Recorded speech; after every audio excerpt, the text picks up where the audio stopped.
Minnesota Vikings are 5-1 and are coming off the bye this week as they welcome in the Arizona Cardinals, who are streaky, but they are certainly dangerous. In terms of betting a jelly bean or two, the Vikings have opened as 5.5-point favorites at home. So factoring in home field advantage, neutral site, Vikings 2.5-point favorites, yada, yada, yada, etc. So basically, when you put a jelly bean on this, if you're taking the Vikings side minus 5.5, you expect them to win by 6 points or more. If you take Arizona, you expect Arizona to win outright or at least not lose by more than 5 points. So that's what you're factoring in.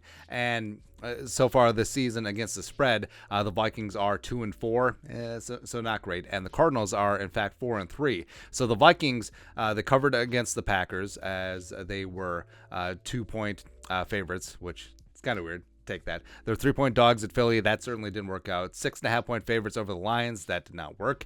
4-point favorites against the Saints over in London. It's a lot closer than that. And then, of course, they were 8.5-point favorites against the Bears, and that was a very near run thing. And then the Vikings finally covered down in South Beach as 3.5-point favorites against the Tua-less Dolphins, and the Vikings won 24-16. The Cardinals, like I mentioned, 4-3 against the spread this season, and they're coming off a pretty impressive win on Thursday night last week. Also, they're getting a mini bye. They're getting a couple extra days rest, but they put up some points. Their offense had been historically inept, especially in the first half, in putting up points. Now, Nuke Hopkins being back, that's a big time factor because let's be honest. A lot of Kyler Murray's game is F it. Nuke is down there somewhere, and he's going to be an issue and a problem for the Vikings and the secondary because he is still legitimately one of the best wide receivers in the National Football League coming off his 6-game suspension.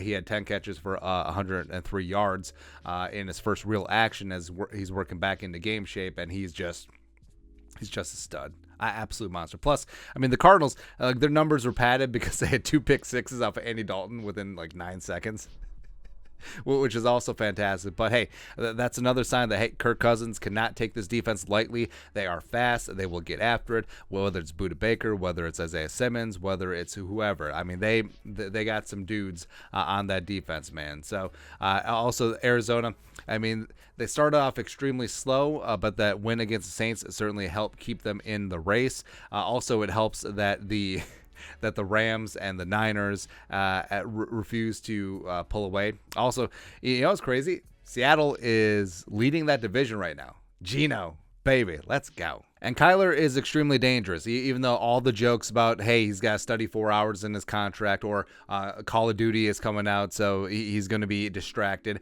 All the memes and all that stuff, he's still a very dangerous player. He's a fantastic running quarterback. He will buy extra time. He will just take off.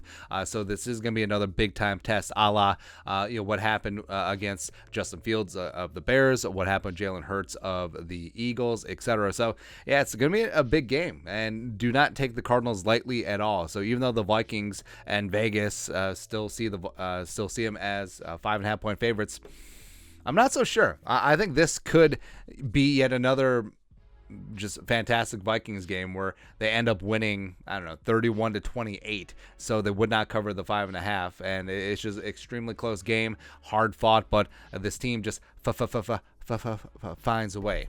We'll see, man. But your thoughts are thoughts. Vikings open as favorites over the Arizona Cardinals, 5.5 points. Let us know your thoughts on our thoughts in the comment section below. Subscribe for daily Vikings takes. Want to support the work? Put a little something in the Venmo. But till next time, Skol, production value.